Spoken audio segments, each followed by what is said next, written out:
حضرت عبداللہ ابن عمر، حضرت جابر رضی اللہ تعالی عنہ، حضرت ابو سعید خدری رضی اللہ تعالی عنہ، یہ تمام صحابہ آپ کو روک رہے ہیں کہ آپ کوفہ نہیں جائیے گا، لیکن جب یکے بعد دیگرے خطوط آتے رہے تو امام علی مقام نے ارادہ فرمایا کہ اب ضرور جانا چاہیے۔ چنانچہ یہ طے پایا کہ اپنا ایک نائب مقرر کر دیا جائے اور اس کو وہاں پر بھیجا جائے۔ چنانچہ آپ نے اپنے کزن چچا زاد بھائی حضرت مسلم بن عقیل رضی اللہ تعالیٰ عنہ کو کوفہ بھیج دیا کہ میں انہیں اپنی طرف سے بھیج رہا ہوں، ان کے ہاتھ پر بیعت کر لو، معلوم ہو جائے مسلم بن عقیل پہنچ جائے کہ حالات سازگار ہیں، حالات ہمارے موافق ہیں تو ہم آ جائیں گے۔ حضرت مسلم بن عقیل رضی اللہ تعالیٰ عنہ آپ امام علی مقام کے ایک نائب کی حیثیت سے جاتے ہیں، اپنے دو شہزادگان آپ کے ساتھ ہیں، حضرت محمد اور حضرت ابراہیم رضی اللہ تعالیٰ عنہما، ان دونوں کو ساتھ لیتے ہیں، رواں دواں ہو جاتے ہیں۔ حضرت مسلم بن عقیل جب پہنچتے ہیں تو وہاں کوفے کا جو گورنر تھا وہ حضرت نعمان بن بشیر رضی اللہ تعالیٰ عنہ صحابی رسول تھے۔ جب آپ کوفے کی طرف پہنچتے ہیں، کوفے میں داخل ہوتے ہیں، لوگ آپ کو کہتے ہیں کہ اب یہ امام حسین رضی اللہ عنہ کی طرف سے آئے ہیں، جوک در جوک لوگ آنا شروع ہوتے ہیں اور آپ کے ہاتھ پر بیعت کرتے ہیں۔ کتنے لوگوں نے بیعت کی ہوئی سوچیے؟ 500، 1000، 12,000 لوگ یک کے بعد دیگرے آتے گئے اور کل 12,000 کی تعداد ہو گئی کہ جنہوں نے حضرت مسلم بن عقیل کے ہاتھ پر امام حسین کی بیعت کر لی کہ ہم آپ کو لیڈر مانتے ہیں، یزید کو نہیں مانتے، وہ تو فاسق ہے، وہ فاجر ہے، وہ بدکار شخص ہے، اس کو ہم رہنما نہیں بنائیں گے۔ حضرت مسلم بن عقیل نے یہ حالت دیکھی کہ صورتحال بڑی سازگار ہے، حالات ہمارے لیے ہموار ہیں، خط لکھتے ہیں امام علی مقام کے نام کہ آپ تشریف لے آئیے، اور اتنے اتنے لوگ ہمارے حلقے میں داخل ہو رہے ہیں، اتنے لوگوں نے بیعت کر لی ہے، آپ آ جائیے۔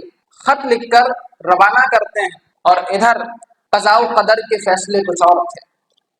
حضرت نعمان بن بشیر رضی اللہ تعالیٰ عنہ جو گورنر تھے ان کو معزول کر دیا گیا، اور ان کی جگہ ابن زیاد جو کہ شقی القلب انسان تھا اس کو وہاں کا گورنر بنایا گیا۔ یہاں ابن زیاد گورنر بنتا ہے اور حالات کا جائزہ لیتا ہے کہ یہاں لوگ اتنی محبت کرنے والے ہیں، 12,000 لوگ کوئی کم نہیں ہوتے ہیں۔ وہ دارالعمارت سے اعلان کرواتا ہے کہ جو جو مسلم بن عقیل کے ساتھ ہے وہ اس کا ساتھ چھوڑ دے، ورنہ اس کے گھر والوں کے ساتھ ایسا سلوک کیا جائے گا، اس کے ساتھ ایسا سلوک کیا جائے گا، اور یوں ان کے ساتھ برتاؤ کیا جائے گا۔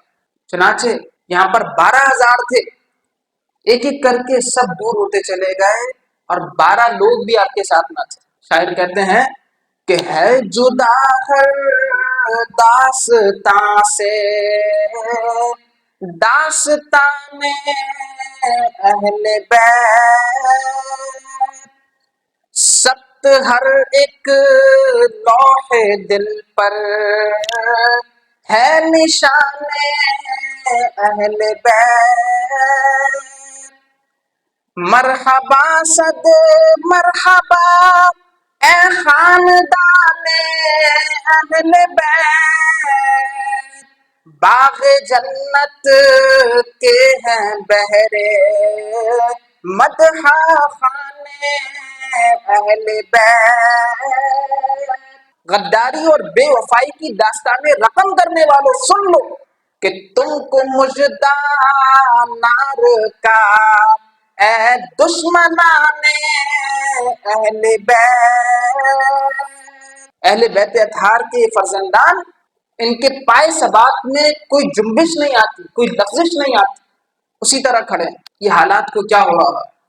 ادھر امام علی مقام کو خط لکھ دیا ہے اور ادھر یہ صورتحال، ایک گھر میں پناہ لیتے ہیں لیکن وہاں سے بھی کھوج لگا لی جاتی ہے، اور دولت کی جو پیاس ہے وہ لوگوں میں جگائی جاتی ہے کہ جو مسلم بن عقیل کو پکڑے گا اس کو اتنی اتنی دولت دی جائے گی۔ تو اس مال کی ہوس میں، اس ہرس میں مبتلا ہو کر مسلم بن عقیل رضی اللہ عنہ کا پتہ لگا لیا گیا۔ ابن زیاد نے آپ کو شہید کروایا، 2 کمسن صاحبزادے موجود ہیں، ان کے سامنے باپ کو شہید کر دیا۔ آپ رو رہے ہیں، فرمایا کہ میں اس لیے نہیں رو رہا کہ مجھے اپنی جان پیاری ہے، میں شہید کر دیا جاؤں گا، بلکہ حالت یہ ہے کہ امام علی مقام کو میں نے خط لکھ دیا میں خود روتا نہیں، رونا تو اس کا ہے۔ حسین ابن علی کو میں نے خط لکھ کے بلایا ہے، مجھے آتا ہے رونا اس قیامت خیز منظر پر، مصیبت آئے گی میری وجہ سے آل اطہر پر، چلا دنیا سے میں اور کعبے سے وہ اب چلنے والے ہیں۔ آپ کی شہادت ہو گئی۔ امام علی مقام مکہ المکرمہ سے رواں دواں کہ مسلم بن عقیل کا خط آ چکا ہے، اب تو کوئی وجہ باقی نہیں رہتی کہ میں مکہ میں رکوں، مجھے تو چلنا ہے۔ صحابہ روک رہے ہیں کہ آپ نہ جائیں، اب بھی نہ جائیں، اب بھی رک جائیں، لیکن کوئی وجہ نہیں ہے، اب تو مجھے جانا ہے۔ امام علی مقام اپنے ساتھ اپنی گھر کی خواتین کو لے کر چلے، گھر کے بچوں کو لے کر چلے، اپنے ساتھیوں کو لے کر چلے۔ اب جو خواتین کو لے کر جائے، جو چھوٹے چھوٹے کمسن بچوں کو لے کر جائے، ذرا اندازہ لگائیے کہ کیا وہ جنگ کے ارادے سے جائے گا؟ بولیے، ارادہ یہی تھا کہ اللہ کے دین کو صحیح انداز میں نافذ کرنا ہے۔ انہوں نے بلایا ہے، میں خود سے نہیں جا رہا ہوں، مجھے متعدد خطوط آئے ہیں، راستے میں کوئی ملتا ہے تو اس سے حالات دریافت کرتے ہیں، تو وہ کہتا ہے ان کی تلواریں بنو امیہ کے ساتھ ہیں اور ان کے دل آپ کے ساتھ ہیں، آپ اور آگے چلتے ہیں۔ کوئی اور ملتا ہے، اس سے حالات دریافت کرتے ہیں، وہ بھی بتاتا ہے کچھ۔ آپ فرماتے ہیں لن یصیبنا الا ما كتب الله لنا، قرآن مجید کی آیت کہ ہمیں ہرگز نہیں پہنچ سکتا مگر وہی جو اللہ نے لکھا ہے، جو ہمارے لیے لکھ دیا ہے ہمیں تو وہی پہنچنا۔ آپ آگے اپنے سفر کو بڑھاتے ہیں اور ایک مقام پر پہنچتے ہیں تو خبر ملتی ہے کہ مسلم بن عقیل کو شہید کر دیا گیا۔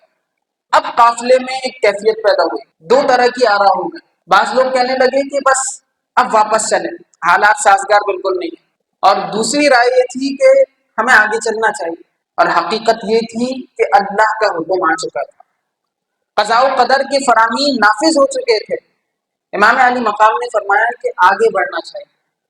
پھر آگے بڑھتے ہیں یہاں تک کہ کوفے کے قریب پہنچ جاتے ہیں، اور ایک بڑا سا لشکر 1000 لوگوں پر مشتمل وہ لشکر آتا ہے اور کہتے ہیں آپ یہاں داخل نہیں ہو سکتے۔ اچھا، ہمیں داخل ہونے دو، نہیں داخل نہیں ہو سکتے ہیں۔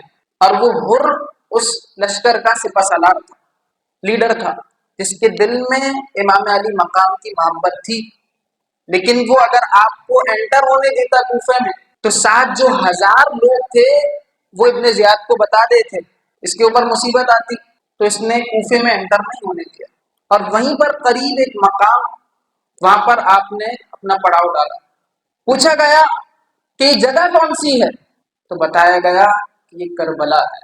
بس جب یہ بات سن لی تو سمجھ گئے کہ سچ فرمایا تھا نانا جان نے کہ حسین کی شہادت کا یہ جگہ، سمجھ گئے، صبر کا، عزم کا، استقلال کا، ثبات کا پیکر بنے ہوئے۔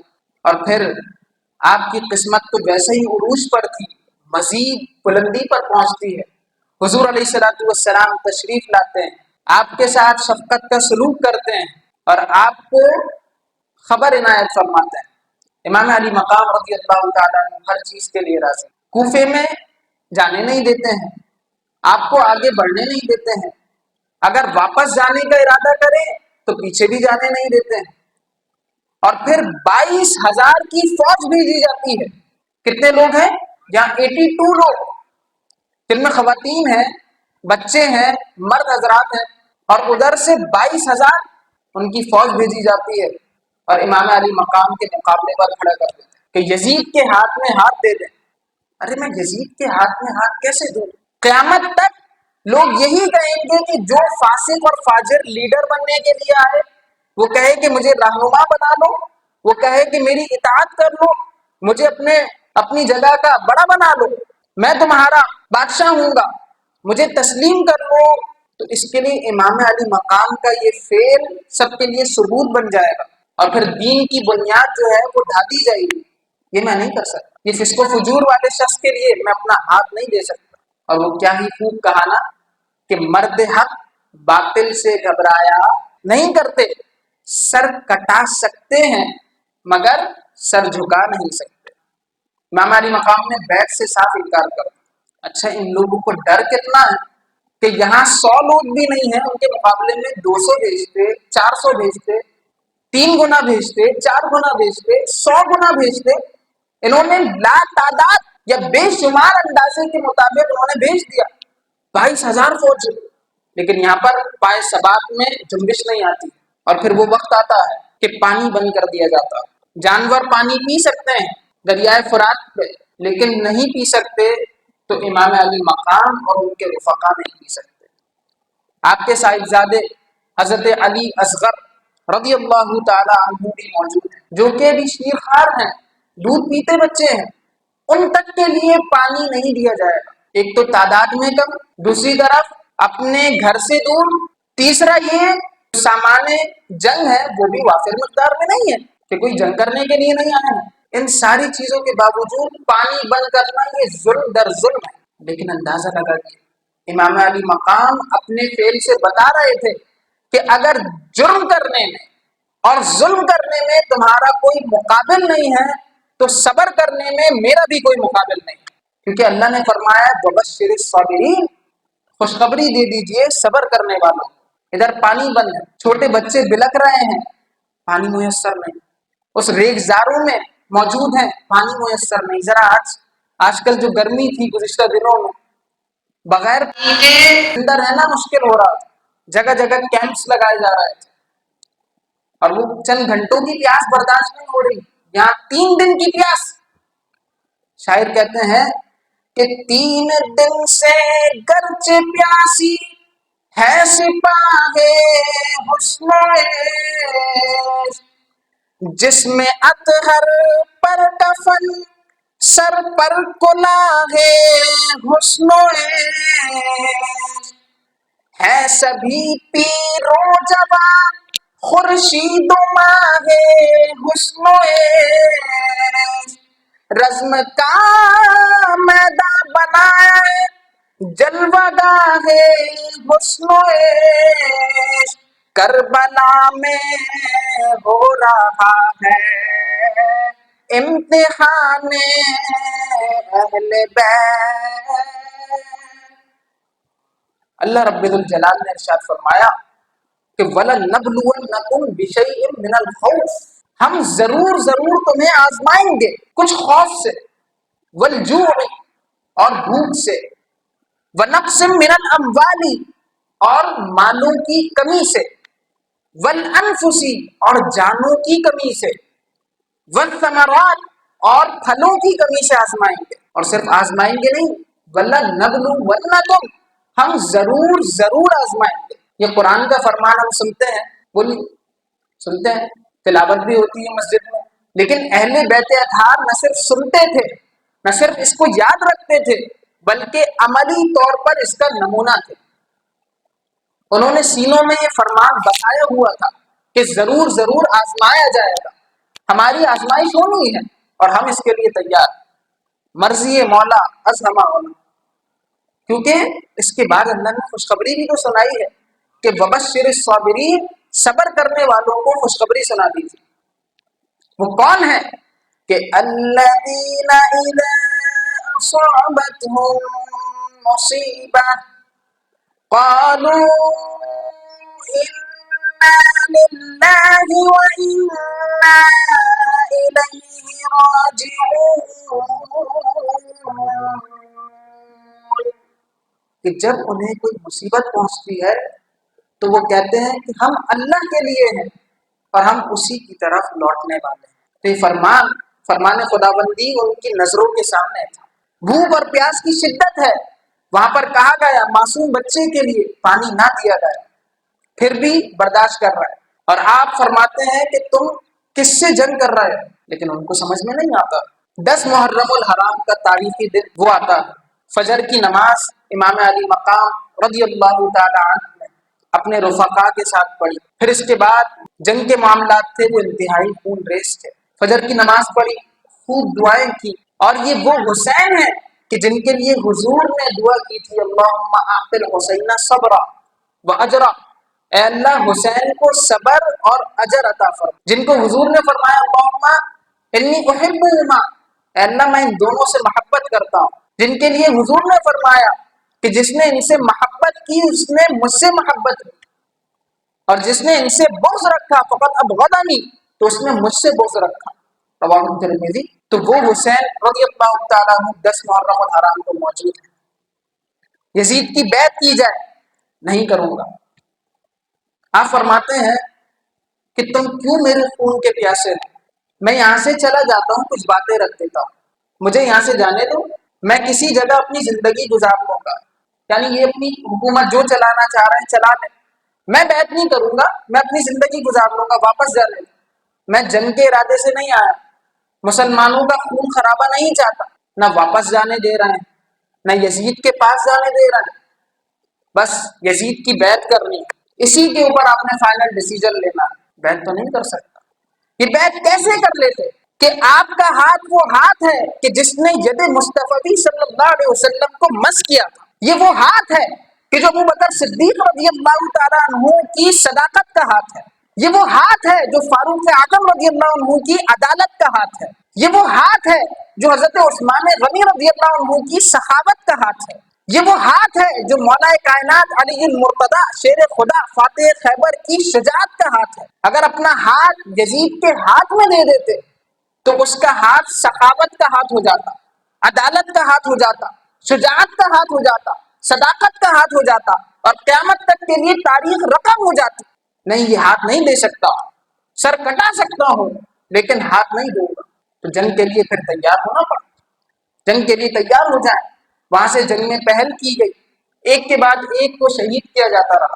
آپ کے معصوم شہزادے علی اصغر بھی شہید ہوئے، آپ کے دوسرے شہزادے حضرت علی اکبر رضی اللہ تعالیٰ کو انہیں شہید کیا گیا۔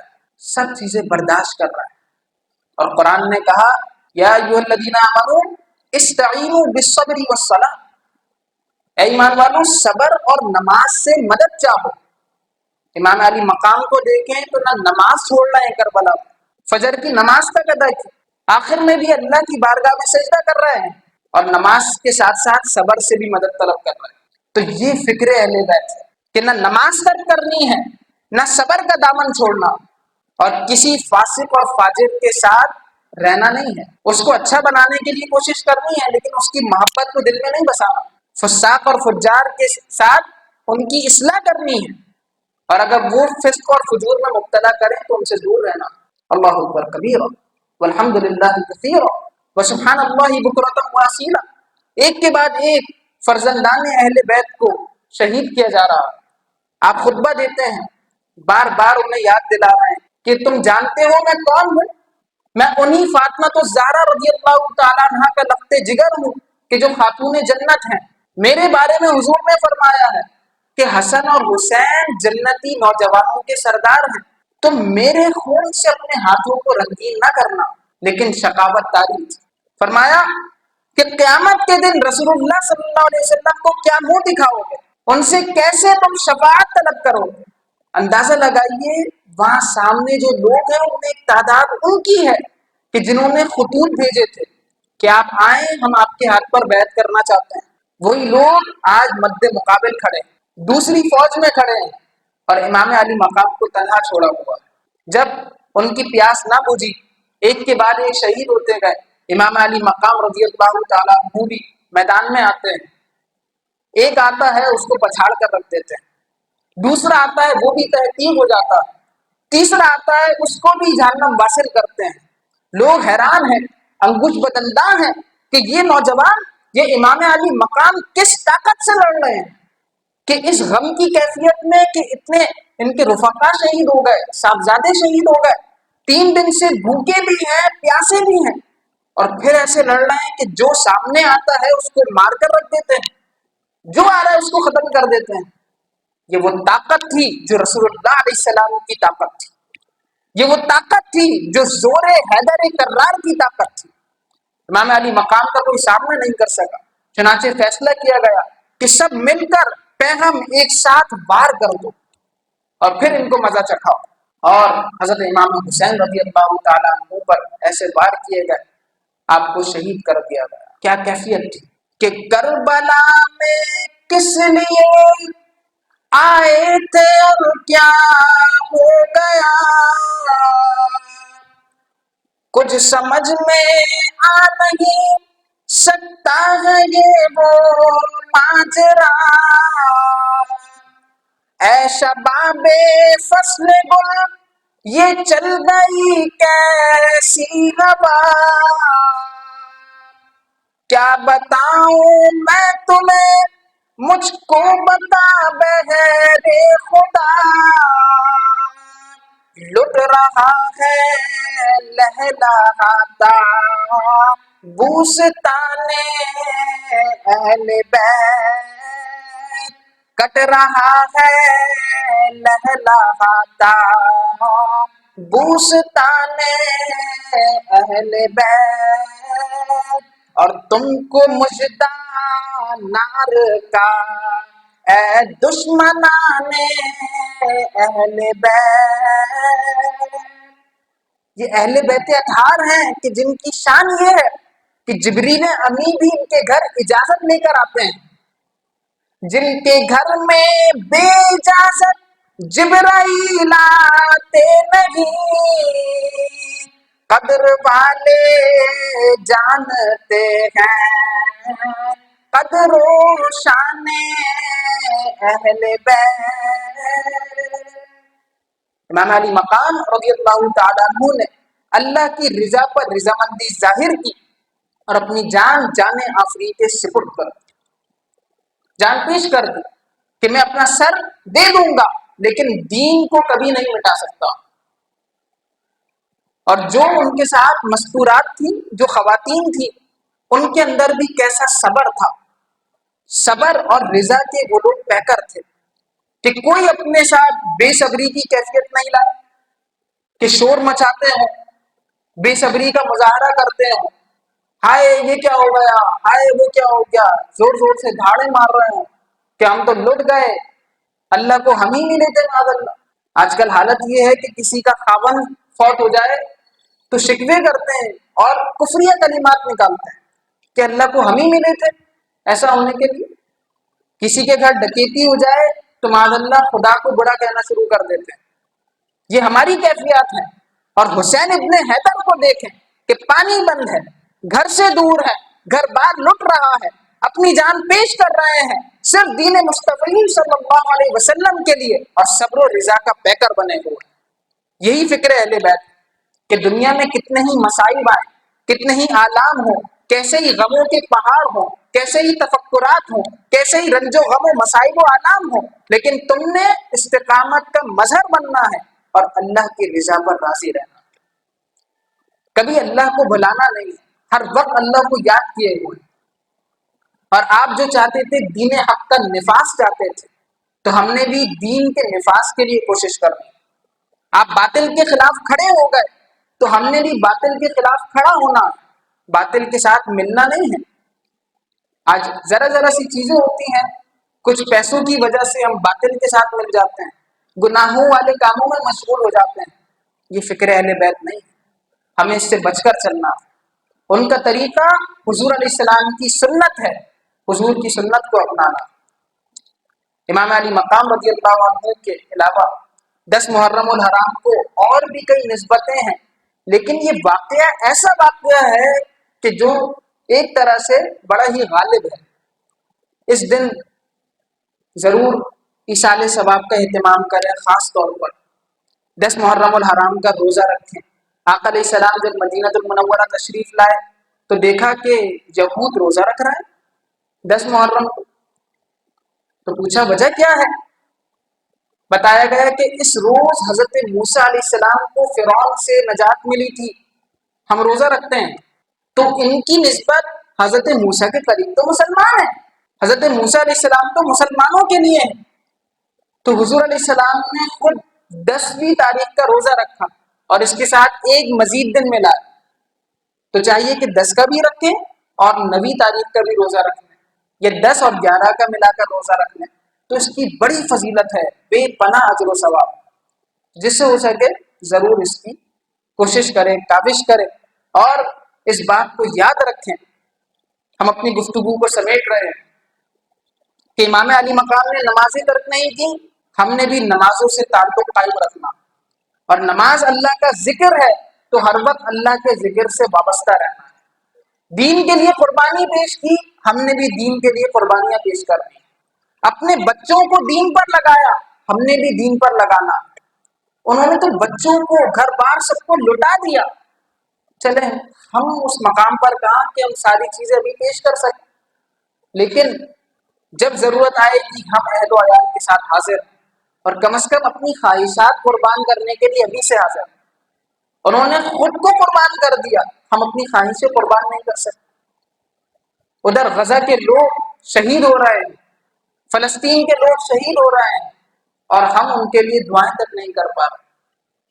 وہ لوگ داستان حسین رضی اللہ تعالیٰ عنہ سے صبر کا پیغام اخذ کیے ہوئے ہیں، تو ہمیں بھی چاہیے کہ ان کے لیے صدا بلند کریں، احساس فلسطین کو بیدار کریں، یہ جذبہ کم نہ ہو، بلکہ اہل فلسطین کے لیے صدائیں اور بلند ہوں، دعائیں اور بلند ہوں۔ خاص طور پر 10 محرم الحرام کو ان کے لیے خاص طور پر دعا کریں۔ اسی کے ساتھ اپنی گفتگو کو ختم کریں گے کہ اپنا سر دے دیا لیکن فاسق و فاجر کے ہاتھ میں ہاتھ نہ دیا، آپ شہید ہو گئے۔ اور ایک صحابیہ یا تابعیہ کہتی ہیں، وہ کہتی ہیں کہ دخلت علی ام سلمہ، میں ام سلمہ کے پاس گئی رضی اللہ تعالیٰ عنہ، وہی تبکی، وہ رو رہی تھی۔ میں نے پوچھا ما لکی، آپ کو کیا ہوا، کیوں رو رہی ہیں؟ قالت رأیت رسول اللہ صلی اللہ علیہ وسلم تعنی فی المنام، میں نے حضور علیہ السلام کو دیکھا ہے، یعنی خواب میں دیکھا ہے۔ وعلی رأسہ ولحیتہ تراب، آپ کے سر مبارک پر، آپ کی داڑھی مبارک پر مٹی ہے۔ میں نے حضور سے پوچھا، فرمایا شہدت قتل الحسین آنفا، میں ابھی حسین کے مقتل سے آ رہا ہوں، میں وہاں پر تھا۔ سر دے دیا، ہاتھ میں ہاتھ نہ دیا۔ اور یہیں پر امام معین الدین اجمیری رحمۃ اللہ تعالی علیہ نے فرمایا کہ شاہ است حسین، بادشاہ است حسین، دین است حسین، دین پناہ است حسین، سرداد نداد دست در دست یزید، حقا کے بنائے لا الہ است حسین، حقا کے بنائے لا الہ است حسین، وما علیہ الا البلاغ